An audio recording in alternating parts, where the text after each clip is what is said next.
And here we are, ladies and gentlemen, Monday night, July the 20th, 2026. Where is the time going?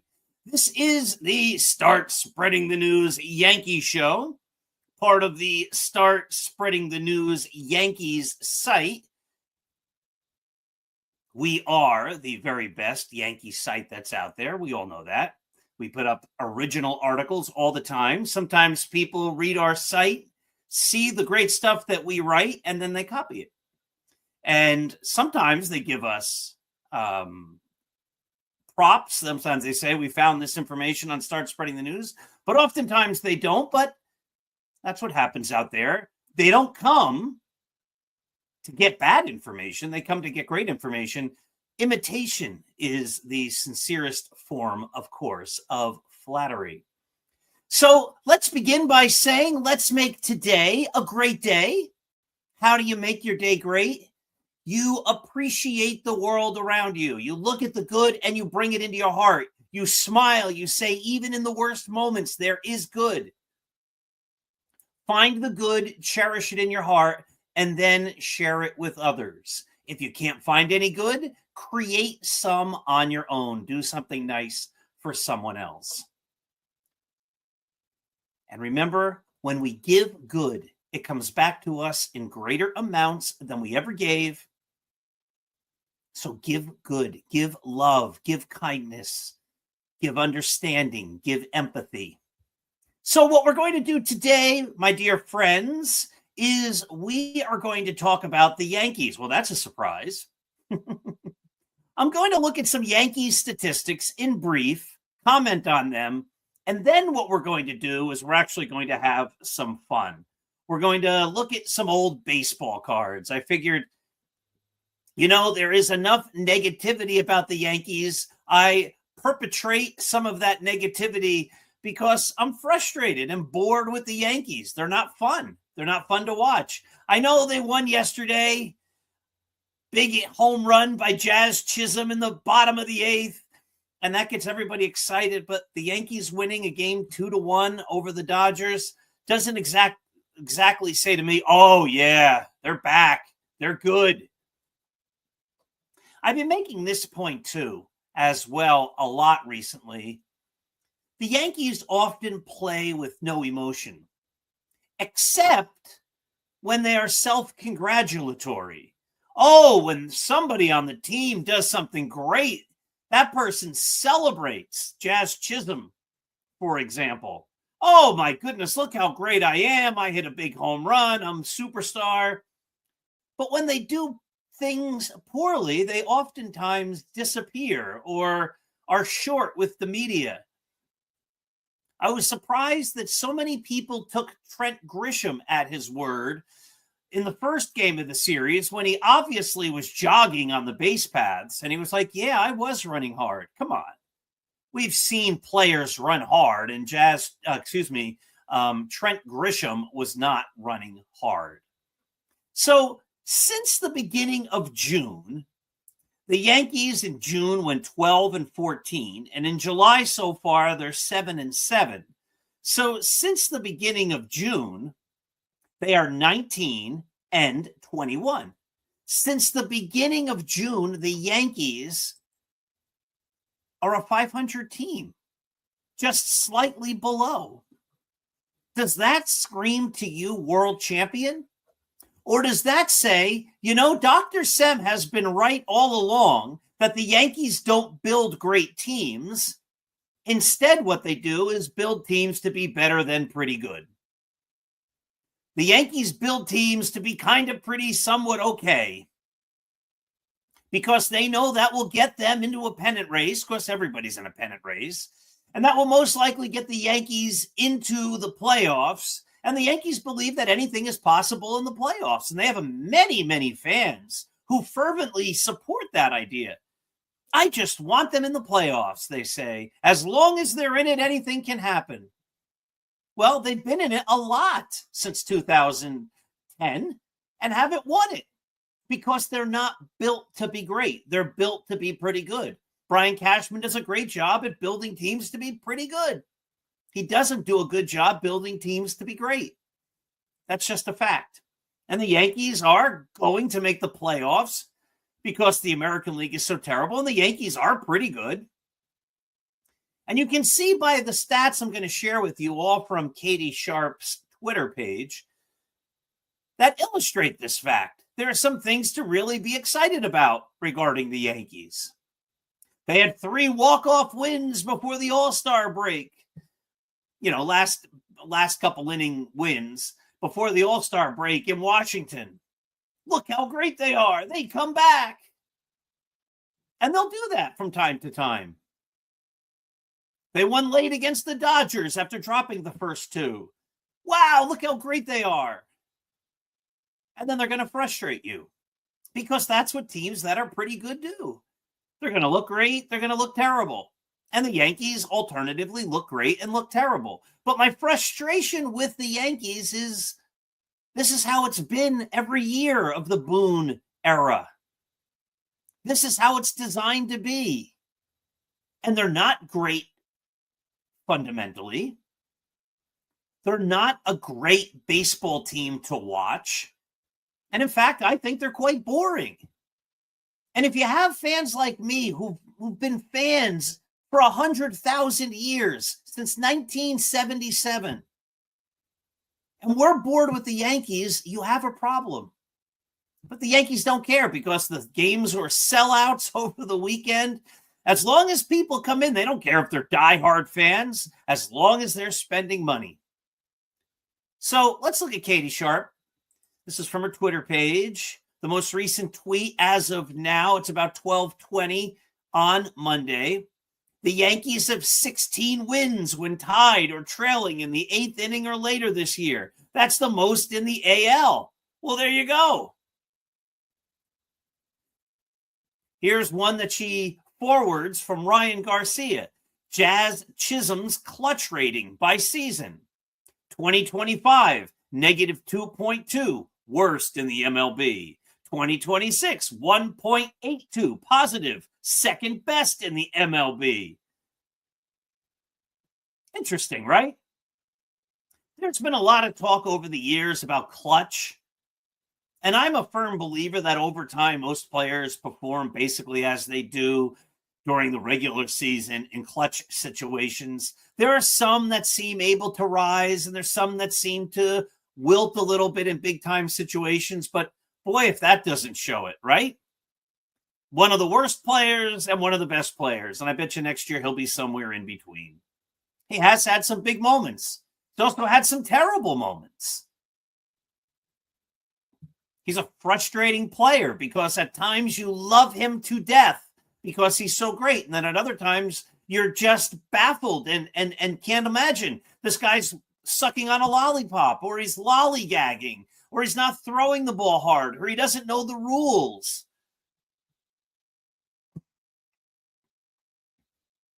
This is what the Yankees are, though. Jazz Chisholm epitomizes who the Yankees are. They look great. They look terrible. They make a great play. They miss the simple play. They make something look simple. They make the simple look hard. Again, when you're designed to be pretty good, that's what you're going to get. You're going to get a team that's pretty good. Next stat from Katie Sharp. The Yankees have 10 home runs in the 8th inning or later that gave the team a lead. That's the most in the MLB. Jazz Chisholm Jr. has 3 of them, tied for the most in the MLB. We just talked about that. But then, on the other hand, after his 5th inning strikeout yesterday, Anthony Volpe is now 1 for 20, 0.050. He's batting 50. And has 9 strikeouts with 2 outs and runners in scoring position this season. I mean, we've been told for years Anthony Volpe is going to be great. And he's 1 for 20 this year in big spots. Yankees' last 10 home games. 1 win, 9 losses. -41 run differential. Seasons where the Yankees had a span of 10 home games with 1 win or fewer and outscored by 40 or more runs. This year, 2026, 1986, and the only other time, 1912 and 1911. So, the new Yankee Stadium has one of those 10-game stretches. The refurbished Yankee Stadium had one of those, and Hilltop Park had 2 of those, but not the old and original Yankee Stadium. That never happened when the Yankees were great. So, some fun information. I also want to touch real briefly on Gerrit Cole. My dear friends, people were criticizing Gerrit Cole for demanding the baseball or saying, I can get the next guy out. That is what you want from your pitcher. You don't want your pitcher when the manager comes out to say, oh, no, I can't do it. And some people are advocating, which bewilders me beyond any shadow of any doubt. How can you criticize a Major League Baseball player for saying, give me the ball? As I noted in an article, a Perspectives article last week, the whole Rocky movie genre is based on the fact of a guy, Rocky, saying, I can do it. I'm going to get up when the going gets tough. He gets up in the 14th round in the first fight. Somebody responded to that, and they're like, well, you know, he didn't have Brett Hedrick in the bullpen. Has nothing to do with Brett Hedrick in the bullpen. It has to do with the fact that we celebrate heroes who get up. Kerry Strug in the Olympics, making that grand acrobatic during the Olympics gymnast thing when she had like a broken leg. I'm going to do it. That's what we celebrate. Willis Reed with the Knicks champions in the early 1970s. John Riggins in the Super Bowl says to Joe Gibbs, his head coach, says, give me the rock. Give me the ball, coach, when the playoffs start. We'll win if you let me run. That's what we celebrate in sports. The players who say, give me the ball. And some people are criticizing Gerrit Cole, saying, oh, how dare you tell your manager you think you can get the next guy out. How do you think Gerrit Cole got to that point? How do you think Gerrit Cole became one of the great pitchers in the game? Do you think Gerrit Cole became one of the great pitchers by saying, yeah, coach, I don't think I can get that guy out. I think he's better than me. Maybe some fans don't know what it's like to compete as an athlete. But athletes do not say, I can't do it. I ran 27 marathons. There were times in every race when there's a big part of me that's saying, just stop. What are you, crazy? 5 more miles. You've run 21 miles. You still have 5.2 miles to go. It'd be easier just to stop. But there's a bigger part that says, no, I'm not going to stop. I am going to conquer. I am going to do it. That's what an athlete says. That's what an athlete does. And people are saying, I would have preferred if Gerrit Cole told the manager he didn't think he could do it. The day my ace pitcher tells the manager, I don't think I can do it, coach, is the day that guy's not an ace pitcher anymore. It's the day that you don't trust him in any big spot anymore. Self-doubt? Great athletes have confidence. That's why they're great athletes. I can do it. And do they always do it? They do not. Did Rocky lose to Clubber Lang in Rocky 3? Of course he did. Did he come back and beat him? Yes. But none of that's the point. The point is we celebrate the guy who gets up, the guy who's willing to give it all. We cheer that scene at Yankee Stadium when you see Thurman Munson hobbling on the ground. Did Thurman Munson then get up and go, hey, coach, yeah, I'm kind of don't feel good. Kind of hurt. I don't really feel my best right now. There might be a catcher who feels a lot better than me. Maybe you ought to take me out. If he did that, would they show that on the TV, on the big screen at Yankee Stadium? Would they show that as one of the great moments of Thurman Munson's career, the one that defined him as a player? Yeah, take me out, coach. Did John Fogerty sing, take me out, coach? I'm not ready to play today. No. The whole concept of Gerrit Cole saying to his manager, I can't do it, is anathema to the whole idea of professional sports.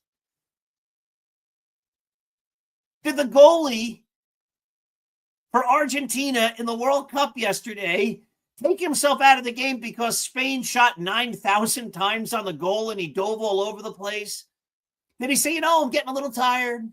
I don't know if I can stop the next one. Maybe you ought to take me out. Now, eventually they did score on him after Spain shot like 97,000 times. Argentina eventually lost, but that goalie was in there the whole time. He didn't say, I think I'm getting tired. I don't know if I still have it. Not quite as sharp as I was, in the first 20 minutes of the game. We're now in the second extra time or whatever they call it. I think I'm a little tired. I want to come out. Think about it. When have we ever glorified, mythologized, or anything the player who says, yeah, I'm good. I'm good. I'm going to watch from the bench. In fact, during the game when the Yankees played the Red Sox and whatever it was, 03 or 04, whatever it was, I think it was a July 4th weekend when Jeter dove into the stands and John Flaherty had the big extra inning hit to win it. People were contrasting Jeter, who dove into the stands, with a player on the Red Sox, Nomar Garciaparra, who didn't want to play. And they're saying, here's a hero, Jeter, and here's a guy who's not so much a hero, Nomar. I don't think I want to play. You cannot criticize You cannot criticize Gerrit Cole for saying, give me the ball. You just can't. You can criticize the catcher who's catching his things, his pitches, and who might be able to say, he's not really missing well anymore. I don't think he's got quite as much command.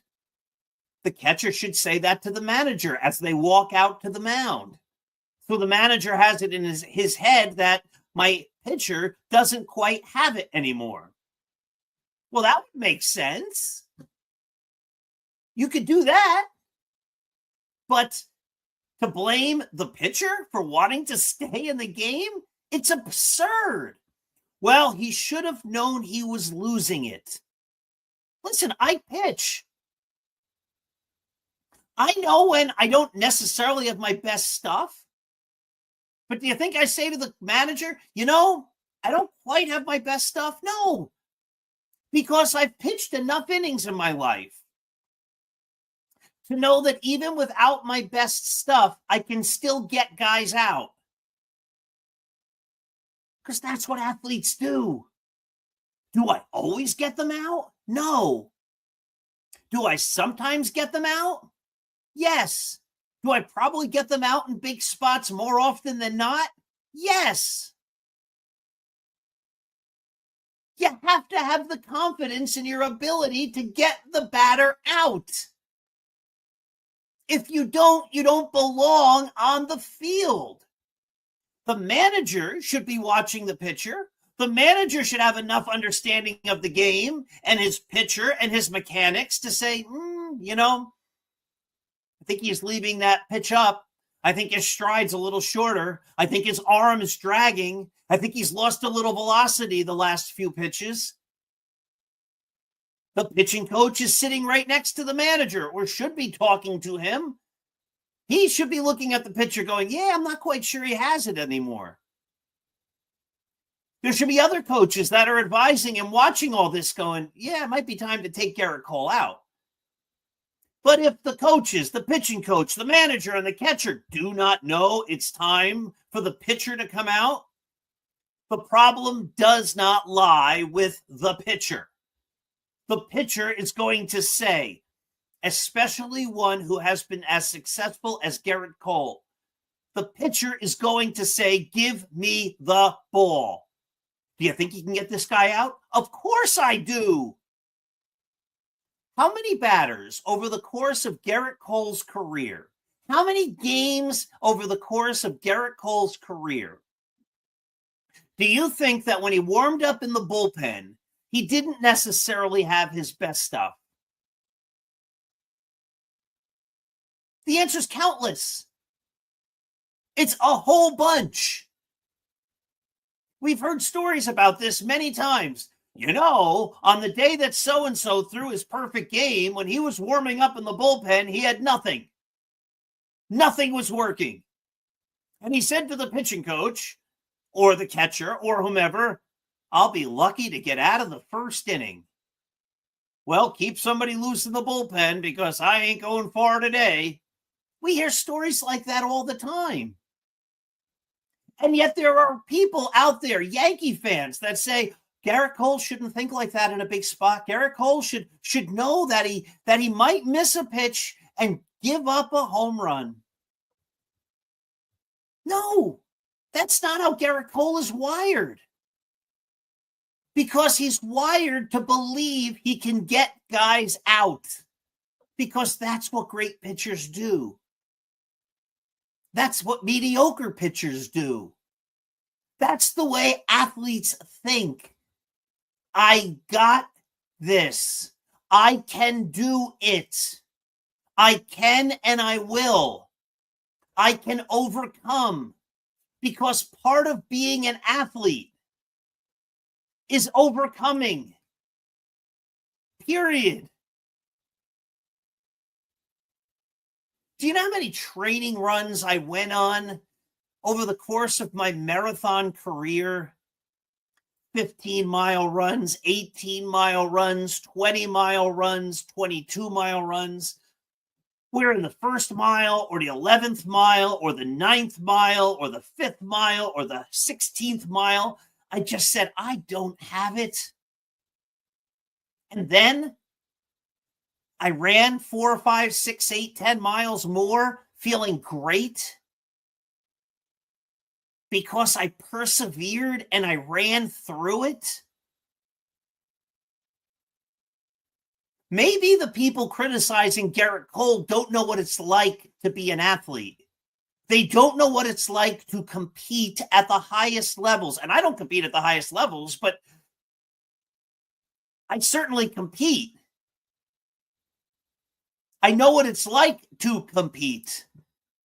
Maybe they don't know that. Maybe they've never been in those situations. Maybe they've never tested their intestinal fortitude, their mental toughness, their physical strength that they pushed through when they thought they had nothing left in the tank. That's what athletes do. The other day, I was paddling a kayak down at the beach. That's why I have this beard. It's not really a beard. It's just a few days growth. I just said, you know what? I think it's kind of fun. I'm going to let it keep going for a day or two. It itches, so I'm getting tired of it. But if I can persevere through the itching, and I can't say that I will, and this has nothing to do with athletics, I might keep it for a little while. Odds are the next time you see me, it'll be gone, but I don't know. But I paddle around this island. It's like a mile and a half to paddle around this island. And when I do it, I'm usually around 30 minutes. Last time I did it, well, 2 times ago, it was 32 minutes. So just the other day I went out, my kayak, it's in the Barnegat Bay. There's boats and other things, but it was early in the morning. Weren't a whole lot of people out there. The water was flat, and I started paddling, and I was making good time. And then a boat came by going across this way, and I'm coming this way. So what do I encounter in the kayak? Lots of waves, up and down. You got to paddle through the waves. Okay. I kept paddling, got around halfway through the island. I was at, I don't know, about 13 and a half minutes. And I'm like, maybe it was 14 minutes. I don't quite remember, but I was under 15. And I'm saying, I'm halfway through this thing. I might be able to break 30 minutes. But you don't break 30 minutes by saying, maybe I can't do it. Nobody cared whether or not I could paddle that or not. The only person who cared was me. So I start paddling harder. Obviously, I'm more tired than when I started. But I start paddling harder because that's what an athlete does. And I get to the last part where you come out of the island, and it's right where boats that are also going through are allowed to start making wake. And there's this boat, as I'm paddling, that's just trolling, right? He's going slow in a no wake zone. And then I get into the more open area out of like the lagoon, and he gives it gas. And now I have like a minute and a half. I've got to get to that other shore to finish the circumnavigation of the island. And now I'm fighting these giant waves in my kayak, paddling as hard as I can. And I made it. I broke 30 minutes. It was a personal accomplishment that nobody in the world cares about or will ever know about except me. But I didn't get there by saying, oh, look, the waves are hard. My arms are tired. I don't really feel like this. Now it's going to be a little bit more difficult. I can't do it. And that's what people wanted Gerrit Cole to do. Now, I know they'll say, well, Paul, you weren't pitching in a big game against the Los Angeles Dodgers. It's irrelevant. It's the same mental fortitude. It's the same thoughts that go through the mind of every single athlete, especially the ones who are professionals. You have to say as a professional, I can, I will. They didn't get where they were by saying, I cannot do this. Gerrit Cole will believe until the day he throws his final pitch that he can get the guy out who he's facing.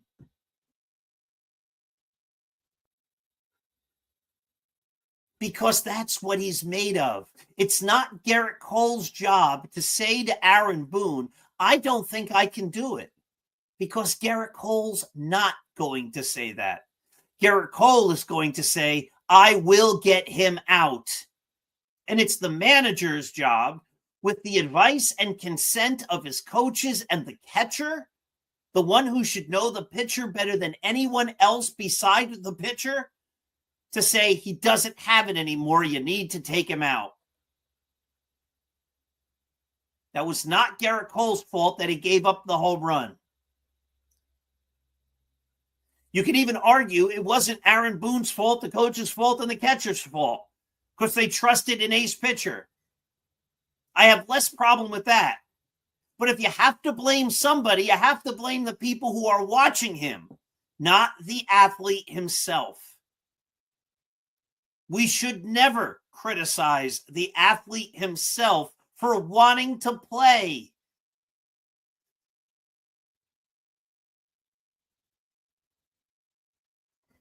Who is probably the least liked Yankee as far as performance goes this century?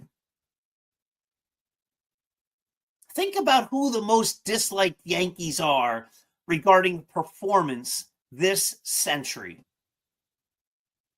And think about the things that they have in common.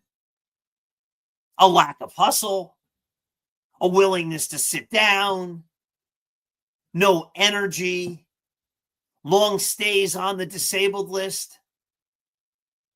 Maybe the most reviled Yankee of the 20th century was Carl Pavano. Did Carl Pavano ever say, "Give me the ball. I can do it. I want to go out there"? He did not. Carl Pavano said, I think I don't feel good. This hurts, that hurts. And maybe they did. Maybe the guy was just perpetually injured. But that's not how Yankee fans and baseball fans remember Carl Pavano. They call him American Idol, as an idol, like not moving.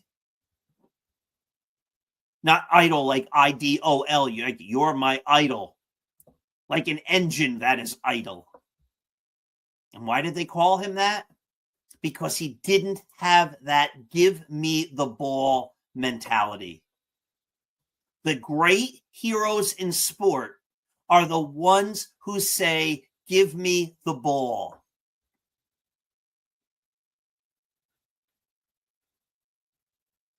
The great heroes in sport are not the ones who say, "Yeah, coach, I can't get this guy out. I think I ought to come out of the game." It befuddles me that there are Yankee fans that do not understand that. Crazy. I have this box of baseball cards. I said before the show, I said, you know what I'm going to do? We're going to open baseball cards and have some fun. They're from it doesn't say on the box. What year are these?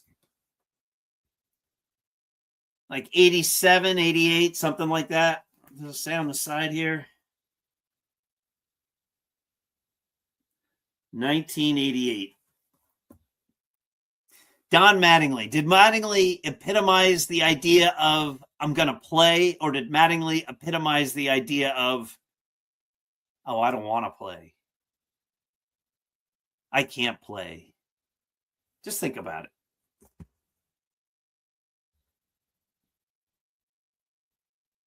All right, my friends, we're at the 33-minute mark.